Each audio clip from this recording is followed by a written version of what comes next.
Salut les amis et bienvenue sur Ronas Dev. Et bien sûr, comme je l'ai dit dans la précédente vidéo, et dans cette vidéo maintenant, nous allons apprendre maintenant à manipuler une base de données. Nous allons apprendre à accéder à une base de données et de faire des modifications. Ce que je veux que vous sachiez très rapidement, c'est que il faut savoir qu'il y a plusieurs façons d'accéder à une base de données et d'y faire des modifications. On peut utiliser par exemple de lignes de commande, c'est-à-dire qu'on appelle console, ou bien exécuter des requêtes en PHP ou faire appel à un programme qui nous permet d'avoir rapidement une vue d'ensemble. Maintenant, et bien sûr, on va utiliser la dernière possibilité. On va utiliser maintenant, on va découvrir maintenant un outil. On va utiliser un programme qui va nous permettre rapidement d'accéder à la base de données, de manipuler ça de façon très rapide. Vous voyez, ici, on va découvrir ce qu'on appelle phpMyAdmin. Vous voyez, non? On va utiliser phpMyAdmin. Maintenant, phpMyAdmin est livré avec WAMP. Avec WAMP. Donc nous allons servir de ça tout de suite très rapidement.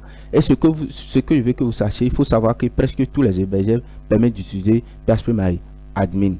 Donc si vous avez votre site que vous avez créé, vous voulez héberger ça sur un hébergeur, renseignez-vous auprès de lui pour savoir comment y accéder à votre outil phpMyAdmin. Étant dit, on va commencer très rapidement. Voilà, on va commencer très rapidement. Donc, ce que je vous conseille de faire très rapidement, c'est de lancer votre WAMP serveur, c'est-à-dire, c'est de double-cliquer sur ça, c'est-à-dire, clic gauche. Donc, vous double-cliquez sur ça et vous attendez à ce que ici, ça devient vert. Donc, ça devient vert, vous ouvrez votre navigateur de préférence.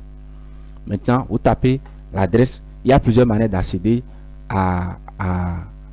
au serveur Apache. Donc vous pouvez utiliser localhost. Ici, écrivez localhost de cette façon. Vous pouvez accéder, ou bien vous pouvez encore écrire 127.0.0.1. Donc peu importe, ça va marcher. Donc ici, nous sommes sur WAMP serveur. Notre serveur se déroule très bien. Maintenant, regardez ici. Si vous êtes ici, ça se présente de cette façon.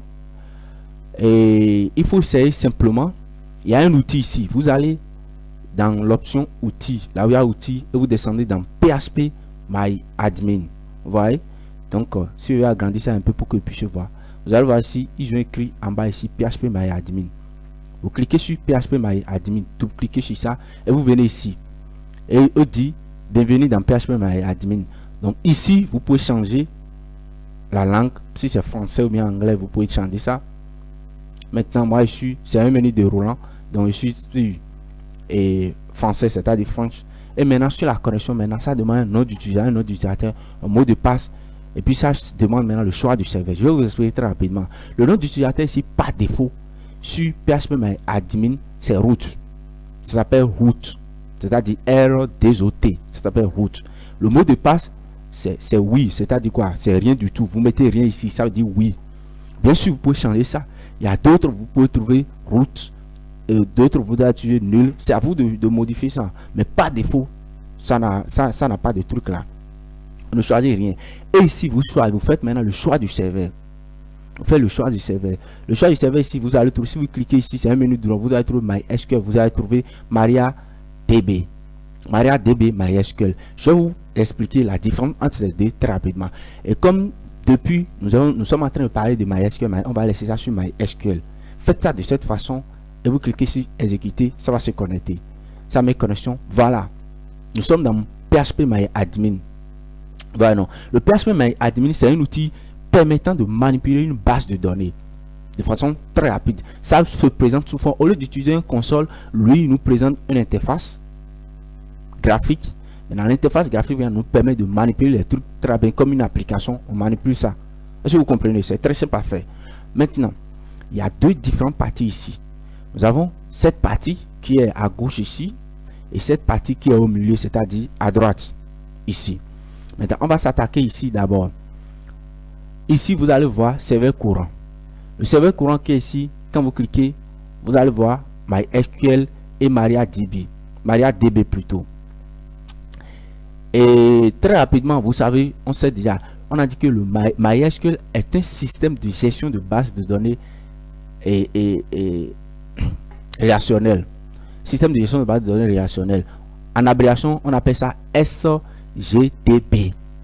Vous allez voir SGDBS, GDBS, GDB, système de gestion de base de données relationnelles. Maintenant, vous laissez ça sur MySQL. Si vous laissez sur MySQL, il n'y a pas de problème. Vous allez utiliser ça, ça permet de manipuler, de gérer les bases de données très simple. Maintenant, vous pouvez choisir aussi MariaDB.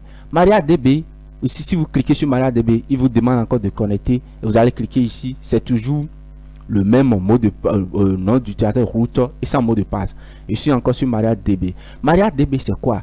C'est un dérivé de MySQL. C'est-à-dire MySQL est la grande sœur de MariaDB.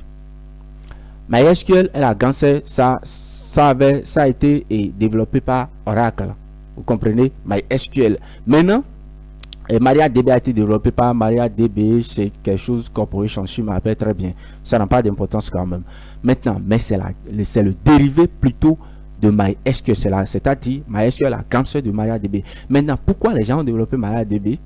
MariaDB, c'est plus performant que MySQL. Tout d'abord, c'est libre comme MySQL. C'est très libre comme MySQL. C'est accessible comme MySQL. Ça fonctionne exactement comme MySQL. La différence ici, c'est que il y a une gestion de performance ici. La gestion de performance. Tout d'abord, ici maintenant, les bugs et les roadmaps plutôt sont accessibles ici. Ce qui n'est pas le cas pour MySQL.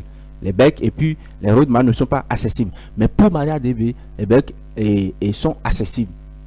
Vous voyez, sont accessibles rapidement. Et si ça gère aussi la performance ici. Ici, j'avais dit tout à l'heure que dans la précédente vidéo que les données sont stockées dans des fichiers. Et le fichier qu'on utilise pour stocker les données avec MySQL s'appelle InnoDB. C'est-à-dire InnoDB plutôt. InnoDB. Bon, excusez-moi pour l'appellation anglaise là. Et l'appellation anglaise plutôt. Ça s'appelle InnoDB. Maintenant, avec MariaDB, il n'utilise plus InnoDB pour pas stocker les données, mais il utilise plutôt ExtraDB. Et quand vous voyez Extra, vous savez déjà ce que ça veut dire. La performance est vraiment très bonne. C'est-à-dire c'est accélérer les bugs. Vous voyez les choses en leur temps de façon très rapide. Donc MariaDB est plus performant que MySQL. Mais MySQL demeure la grande sœur de MariaDB. J'utilise souvent MariaDB pour pouvoir stocker mes données. C'est comme MySQL. Ça n'a pas la différence, c'est la performance. Vous voyez non. Donc si vous êtes ici, moi je reviens sur MySQL. Mais désormais, quand on va développer les trucs, je vais souvent utiliser MariaDB. Mais on continue avec MySQL. Maintenant, de ce côté, tout ce que vous voyez ici, c'est les bases de données par défaut qui sont sur WAMP ou bien qui sont dans PHPMyAdmin. Ici, moi-même, je n'ai pas encore créé aucune base de données dedans. Tout ce que vous voyez ici vous allez voir nouvelle base de données. Là, si vous voulez créer une nouvelle base de données, vous cliquez ici. Mais si nous avons information, schéma, MySQL Performance System, tous ces genres de choses sont des bases de données qui ont à l'intérieur des tables. Ici, c'est des tables qui sont ici. Mais ces bases de données, ça s'appelle ne touche pas. On ne touche jamais à ça. C'est des bases de données utilisées de façon interne par WAMP, c'est-à-dire quoi? PHPMyAdmin, MySQL utilise ça. MySQL utilise ça de façon interne pour pouvoir fonctionner. Vous voyez, donc vous ne touchez pas à ça. C'est des fichiers qui appartiennent à MySQL. C'est la propriété de MySQL. Maintenant, la première chose que je vais vous montrer, c'est que on parle de la base de données, mais comment créer une base de données? Si vous voulez créer une base de données, c'est très simple. Vous venez ici. Supposons que nous voulons créer une base de données pour pouvoir poster les articles, nos posts, les articles sur notre blog. Voilà, on veut poster les articles sur notre blog. Donc, vous venez ici, vous cliquez ici, paf, vous cliquez ici.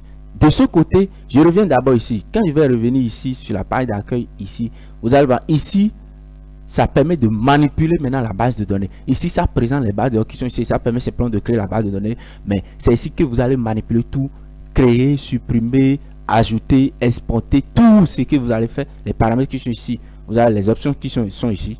Les onglets qui sont ici. Maintenant, on crée une nouvelle base de données. La base de données, ici, on va appeler ça.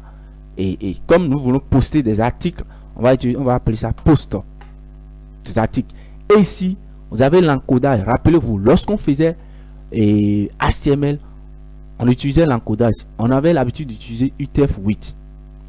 Et on avait dit UTF-8, c'est l'encodage qui reconnaît presque tous les caractères de toutes les langues qui existent dans le monde entier. Vous voyez, non? Pour être sûr que tous les caractères que nous allons utiliser, que ce soit accentué, pas d'accent, tous les caractères puissent être reconnus. On va ici aussi sélectionner un encodage. Ici, latin 1 Sudi C, vous pouvez laisser ça là-dessus, tout ça là. Mais moi, pour être sûr que tous mes caractères sont reconnus et c'est conforme à ma page, même au fichier HTML, j'ai choisi ici. Vous venez ici et vous avez choisi. Vous venez, vous descendez ici dans UTF-8. Ici, une fois sur UTF-8 ici, l'option UTF-8 ici, vous cliquez sur UTF-8 General CI. UTF-8 General CI. Donc vous cliquez sur ça et vous cliquez maintenant sur créer. Ici, j'ai changé la langue, c'est pour ça que c'est en français. Maintenant, ma base est créée ici. Paf, ma base de données s'appelle post. Et si vous venez ici, vous allez voir server database.php server, tout ça là. Donc, j'ai déjà créé une base de données qu'on appelle post. Quand vous allez cliquer sur ça, maintenant, vous allez voir, on a ici source, ceci server, tout ça là, post. Et maintenant, ici, on a dit, lorsqu'on présentait une base de données, on a dit qu'une base de données est comme une armoire qui a des tiroirs. Et ces tiroirs s'appellent des tables. Ici, maintenant, ça veut dire qu'il faut créer, pour qu'une base de données puisse fonctionner, il faut créer une table dedans. Ici, la table qu'on va créer ici, on a dit, et post nom, en tant que la base de données, bien sûr, même si, en tout cas, suivez-moi simplement, ici, on va dire, post là, on va dire simplement, peut-être les articles, comme table. La table qui est ici va s'appeler article. Ouais, on va dire, c'est des articles qui vont rester dedans. Et ici, vous choisissez maintenant le nombre de colonnes. On a dit le nombre de colonnes, c'est des champs. Et rappelez-vous de la table que je vous avais montré concernant le visiteur. On a vu qu'il a un identifiant, il a un pseudonyme, un email, l'âge. Ici, on va voir un article peut avoir quoi? Un article aura un identifiant. Je vais vous parler maintenant pourquoi il faut forcément un identifiant tout à l'heure. Il aura un identifiant. Maintenant, après, il aura encore quoi? Un article aura un titre, du contenu, la date de création, l'identifiant 1, titre 2, contenu 3, date de création 4. Et puis on peut ajouter aussi auteur 5, mais on va s'arrêter à 4 ici. Donc ici vous choisissez le nombre de colonnes ici. Donc le nombre de colonnes ici c'est 4.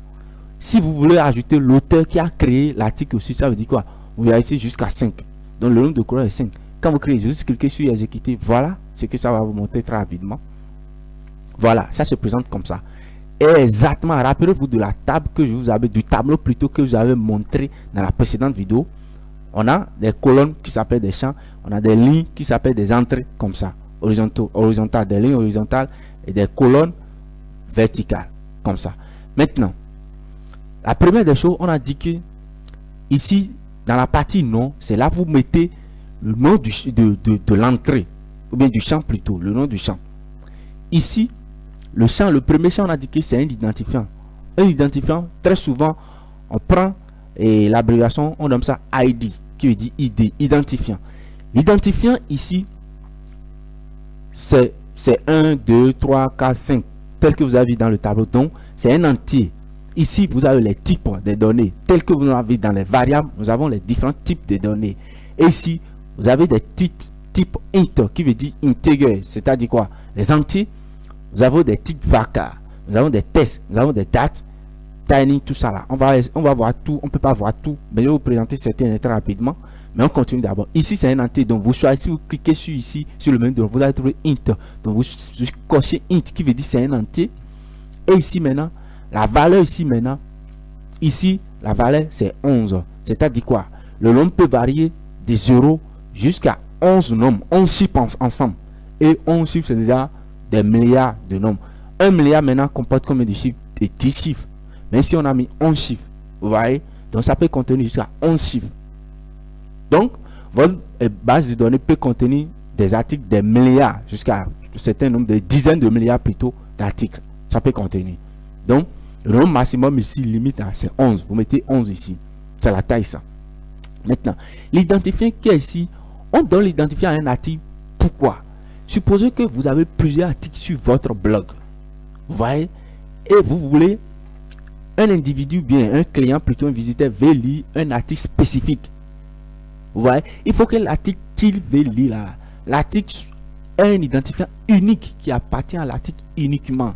L'identifiant ne doit pas être deux. C'est-à-dire qu'un article ne peut pas avoir, deux articles plutôt ne peut pas avoir le même identifiant. Sinon, ça va créer de conflits.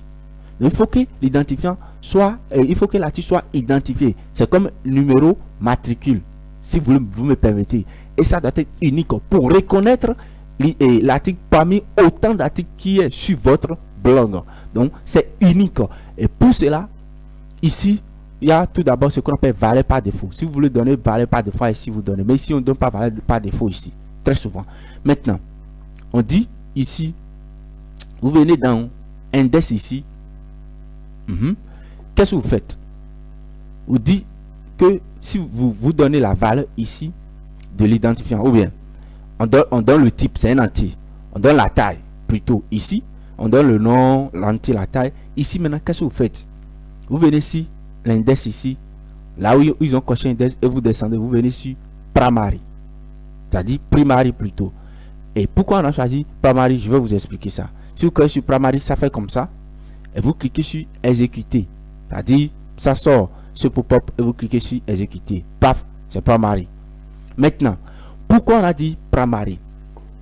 Dans une table plutôt, et vos entrées, c'est-à-dire vos colonnes, doivent avoir une entrée qui est primaire.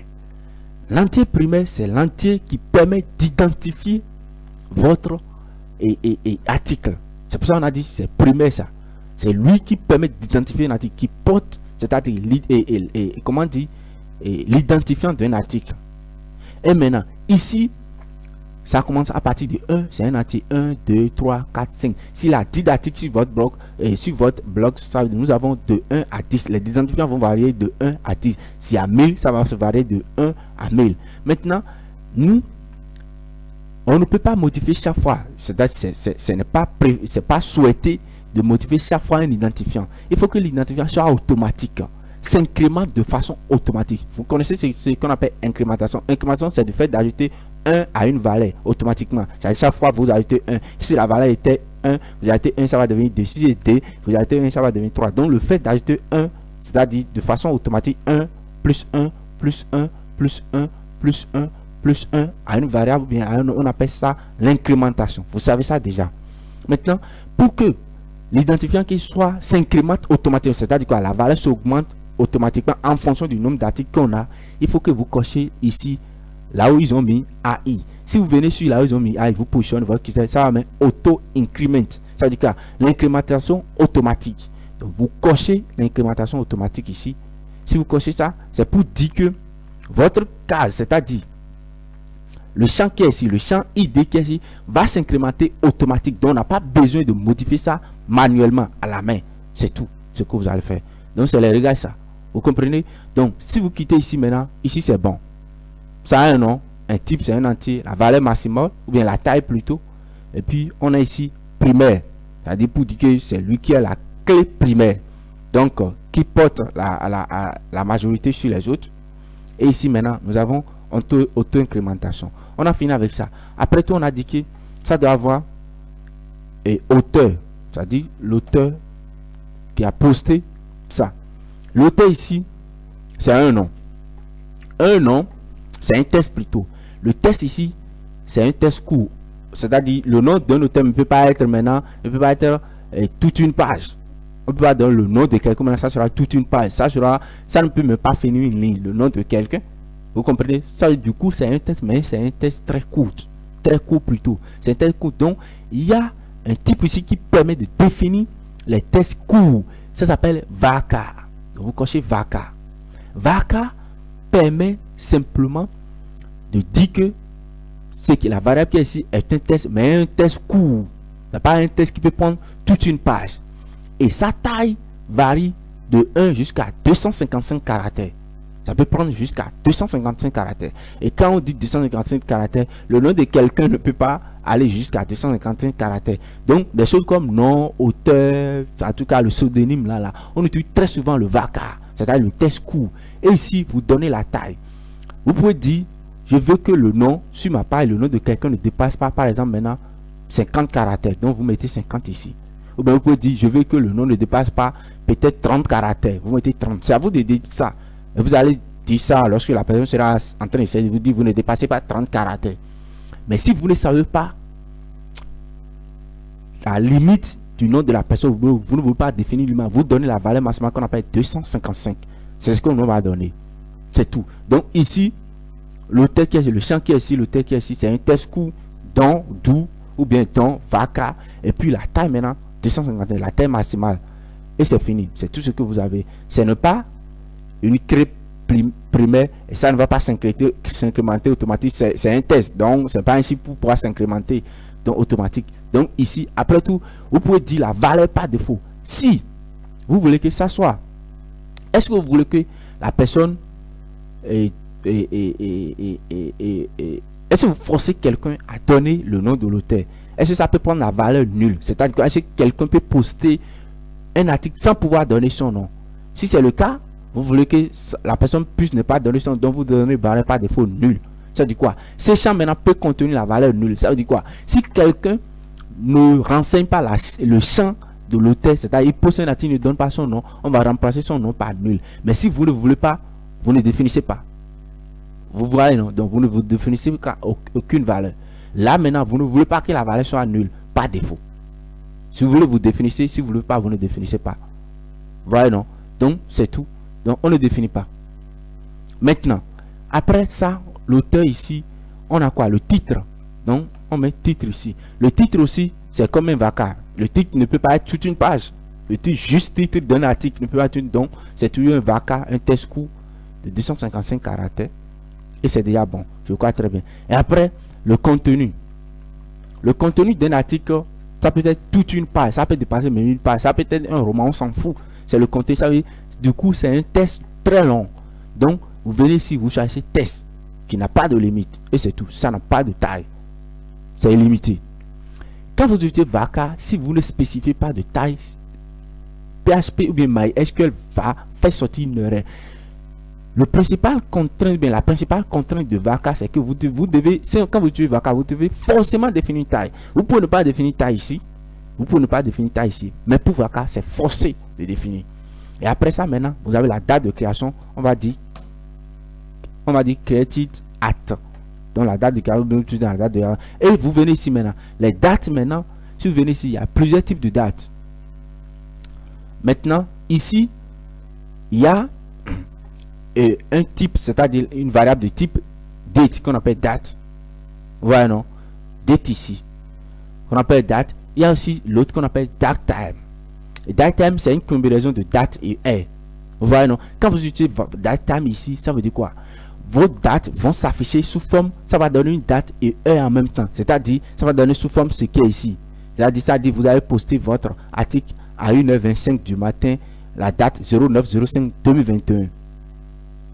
Vous avez, si vous utilisez data, vous avez la possibilité d'afficher l'heure et puis la date en même temps. Si vous ne voulez pas utiliser data, vous pouvez utiliser timestamp. Vous connaissez déjà timestamp. On a déjà utilisé lorsqu'on faisait PHP. On a dit timestamp, c'est une date sous forme d'un entier, simplement. Sous forme d'un entier et qui est le nombre de secondes écoulées depuis le 1er janvier 1970 jusqu'à l'heure où vous êtes en train de poster votre article.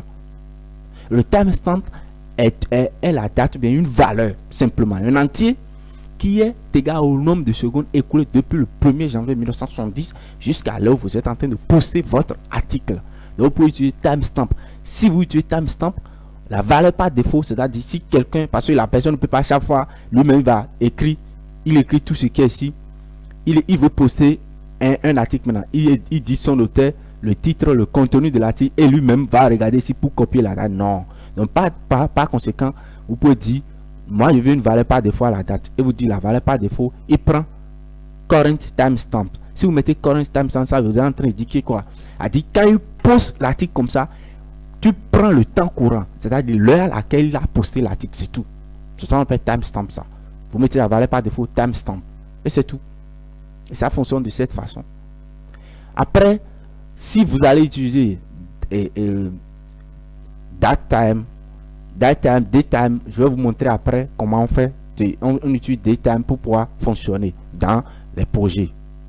Donc pour le moment, on va utiliser timestamp comme tout le monde sait déjà timestamp et c'est tout. Là, nous avons fini de créer maintenant notre table. Si vous finissez maintenant, Vous venez ici maintenant et vous mettez ici, vous pouvez commenter la table. Vous pouvez dire, et bon, c'est une table qui définit un article, c'est-à-dire un article posté dans une blog. Donc, une table définissant, vous voyez non, définissant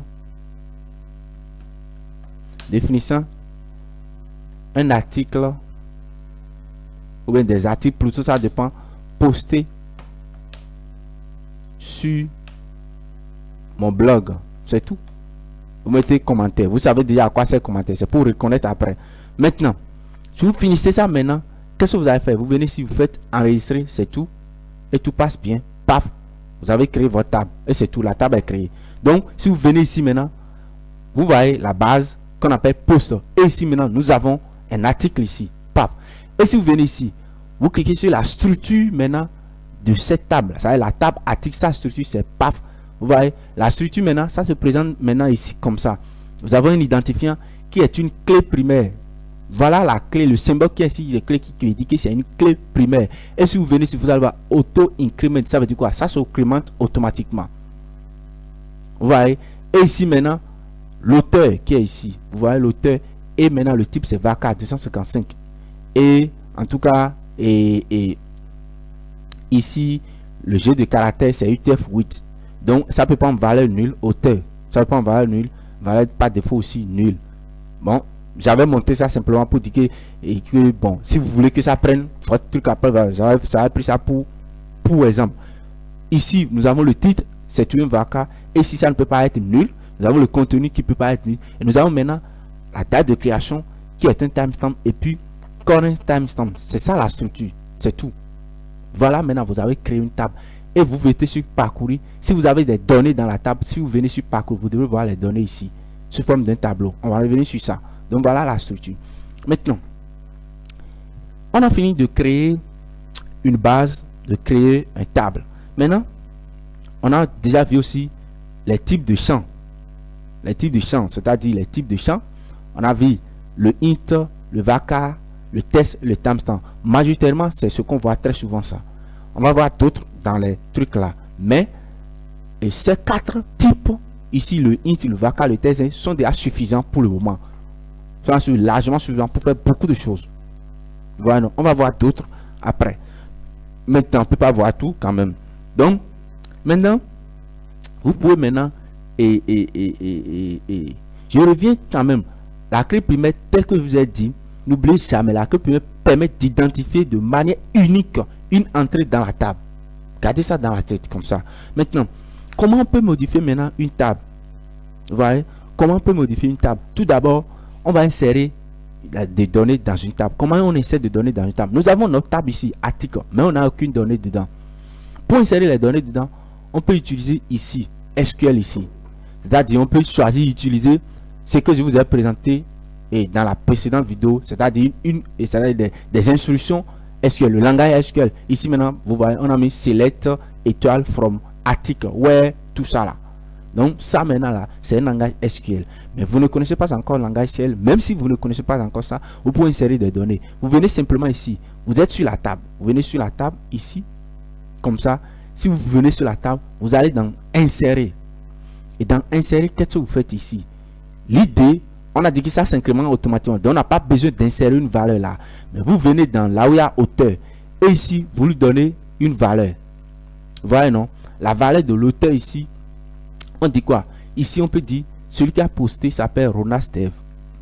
Paf, vous mettez ça en dur comme ça, comme de test. Et ici, le titre ici, le titre de l'article, on peut dire, le titre, ça s'appelle apprendre et MySQL. MySQL, c'est le titre ça. Et puis, le contenu ici, le contenu, on peut dire, on peut mettre tout ce qu'on veut. J'apprends plutôt, j'apprends à manipuler une base de données MySQL. Voilà non, donc MySQL. Je suis un débutant, donc ne me sous-estimez pas. sous-estimez pas. C'est tout. J'ai écrit tout ce que je vais écrire ici. Donc, voici s'il y a des erreurs, lui-même, il souligne ça. Donc, vous pouvez faire clic droit sur ça. Ça peut corriger les erreurs comme ça. Vous faites clic droit et puis ça corrige les erreurs. Tout ce que vous voulez. Donc, on finit de faire ça. Ici, on n'a pas besoin de donner la date parce que ça a déjà une valeur par défaut ici qu'on appelle current stamp. Si vous voulez modifier la date, donc vous cliquez simplement sur, c'est-à-dire l'image qui est ici, vous cliquez sur ça, ça va choisir la date et vous choisissez la date et l'heure que vous voulez. Mais ici, nous on ne veut pas choisir parce qu'on a déjà choisi current stamp. Donc, vous voyez, donc vous insérez les données ici, vous laissez ID, vous n'insérez pas ID là parce que c'est automatique, vous comprenez? Et aussi, on a donné une valeur par défaut à create at, c'est-à-dire la date. Et vous cliquez sur exécuter et c'est tout. Donc ici maintenant, on a une donnée ici. Si vous venez dans structure maintenant, voilà, nous avons la structure ici. Donc vous venez sur parcourir, vous allez voir, ça va se présenter maintenant. Ma table maintenant, voilà la table article. Ça se présente maintenant sous forme d'un tableau. Et vous voyez, si vous venez dans ici, nous avons ID ici. Il y a une donnée qui est insérée dans la table. Nous avons l'ID qui est automatiquement, l'auteur qui est Ronas Dev, le titre qui est apprendre et le contenu maintenant qui est j'apprends à manipuler une base de données MySQL. Et la date maintenant, regardez la date, ça fait 21-05-09 à 1h33 minutes. C'est tout. C'est comme ça on essaie de donner dans une base de données avec PHPMyAdmin. Maintenant, on va modifier la table, on va faire des opérations sur la table. On est sur la table ici. On peut chercher à vider une table. Supposons qu'on veut vider toutes les données qui sont dans cette table. On veut vider ça. Voilà, ou bien on peut même supprimer. Ce que je vais faire, je vais revenir ici, je vais insérer plusieurs données ici, dans la table d'abord. Donc j'ai dit la même personne, l'auteur, bon, c'est toujours Ronas Dev. Et puis j'ai dit le titre qui est ici, c'est PHP, qui est le titre. Et puis je mets tout ce que je veux ici. Voilà, non, je mets le Raymond. Donc je mets tout ce que je veux quand même. Toutes les données que je veux. Et puis je viens ici. Paf. Vous voyez. Donc j'ai une table. J'ai quelque chose qui finit ici. Quand je viens ici, je vois que il y a une autre colonne. C'est-à-dire qu'il y a un autre champ qui s'entame ici. Je peux encore insérer une autre entrée qui commence encore ici. Ça présente. J'ai déjà rempli la première entrée. Il y a encore une autre entrée ici que je peux encore remplir. Donc je peux dire encore que l'auteur toujours ici c'est Ronas Dev. Et puis j'ai dit ici maintenant c'est JavaScript script. Et puis je mets tout ce que je veux dans contenu aussi. J'ai fini tout maintenant. Je viens ici. Je vais faire exécuter. Paf. J'exécute ça. Je viens dans parcourir maintenant. Vous allez voir. J'aurai maintenant 3 entrées. Première entrée, deuxième entrée, troisième entrée. Et les idées sont 1, 2, 3. Automatiques. Et les titres ne sont pas les mêmes choses. Les dates ne sont pas les mêmes choses. Maintenant, vous pouvez chercher à supprimer une entrée. C'est-à-dire un individu quelconque. Je suppose que je vais supprimer l'article qui est ici avec celui qui a posté tout ça, l'article 3. Vous venez ici simplement, vous cliquez sur cocher. Vous cochez la case qui est ici. Si vous cochez la case, vous venez sur supprimer. Paf, ça va se supprimer. Si vous cliquez sur supprimer, dit OK. Donc voilà, vous pouvez supprimer une entrée comme ça. Si vous ne voulez pas, vous pouvez encore supprimer tout. Je suppose que vous voulez supprimer tout. Donc vous cochez tout. Ou bien vous venez ici, vous mettez cocher tout. Et vous cliquez sur supprimer, ça va se supprimer. Vous pouvez encore éditer, c'est-à-dire modifier une entrée. Je suppose que ici j'ai mis PHP, mais je vais mettre langage PHP. Donc il suffit que je viens ici. Je clique sur éditer. Et les données vont venir ici. Exactement. Tout ce que j'ai ici, ce n'est pas vide. L'entrée n'est pas vide. Donc je mets, au lieu de mettre PHP, je mets langage PHP. Et si je fais ça, vous revenez ici, vous cliquez sur exécuter. Maintenant, vous allez voir que, paf, nous avons, si vous venez ici maintenant, nous avons ici maintenant langage PHP. Voilà, non. Donc, vous pouvez supprimer, éditer, vous pouvez aussi copier. Je vais vous montrer les grandes lignes. Les autres, là, vous allez s'amuser avec ça. Maintenant, vous pouvez choisir vider toute la table qui est là. Vous voulez vider toute la table. Donc, pour vider toute la table, plutôt, il suffit simplement de venir ici. Vous venez simplement dans et vous êtes ici sur la table. Vous cliquez sur plus. Si vous venez sur vous cliquez dans opération. Vous cliquez sur opération ici. On vient ici.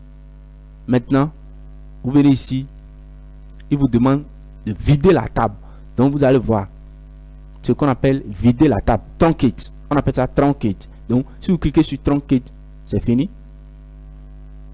La table sera vidée. Quand on va revenir ici maintenant, vous allez voir, il n'y a plus de données dans la table. Voilà, la table est vidée. C'est vide là. Alors c'est vide. Toute la table est vide là. Maintenant, vous pouvez aussi choisir ne pas vider la table et supprimer la table. De insérer. Ce que je vais faire quelque chose très rapide avant de supprimer la table. Sinon, c'est la dernière chose que je vais faire ça. Donc, je vais remplir encore toujours quelque chose. Je dis un article ici qu'on appelle Ronas Dev. Le titre plutôt ici, je vais appeler ça Ronas Dev. Et ici, je mets PHP et je mets du contenu que je veux. Je mets tout ce que je veux. Voilà. Je mets tout. Vous descendez, vous venez ici. Je vais exécuter ça ici. Je vais enregistrer une seule chose. Donc, je viens dans structure.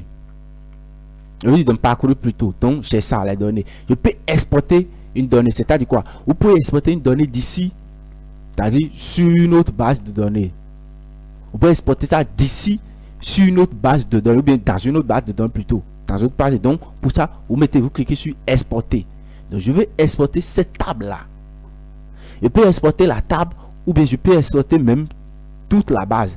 Donc, je viens sur la base. Si je veux exporter toute la base, je viens sur la base. Si je veux exporter la table seule, je viens sur la table. Donc, moi, je clique sur la base ici et je vais exporter toute la base avec tous les tables. S'il y a 3 tables, je peux faire. Rappelez-vous, je vous rappelle que vous pouvez créer, pour cette base, vous pouvez créer autant de tables que vous voulez. Vous pouvez, j'ai créé des tables articles, non. Vous pouvez créer la table et commentaires. C'est-à-dire les commentaires liés aux articles. Ouais, non. Donc, vous pouvez créer aussi la table utilisateur, tout ce que vous voulez.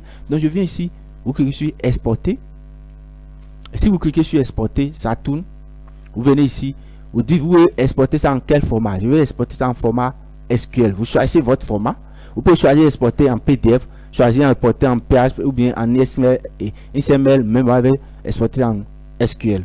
Et vous cliquez simplement sur exécuter. Si vous cliquez sur exécuter, ça vient ici. Donc, le nom de la base est postor.sql et vous cliquez sur OK, c'est tout. Paf, vous voyez, c'est exporté.